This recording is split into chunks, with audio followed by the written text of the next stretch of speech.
S-a mai născut o ploșniță, cum ar spune la povești cu Jimmy. Da, de acum fac și eu povești. Sper să mai trăiți, să vă mai trăiască urechile după asta. Dacă tot am început, acum hai drecu să vă spun și povestea mea. Aveam aproximativ 9 ani și veneam din tabăra din școală.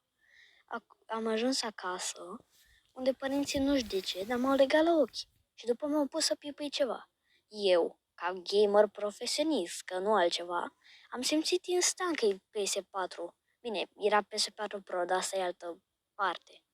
Doar că ei chiar mi l-au dat.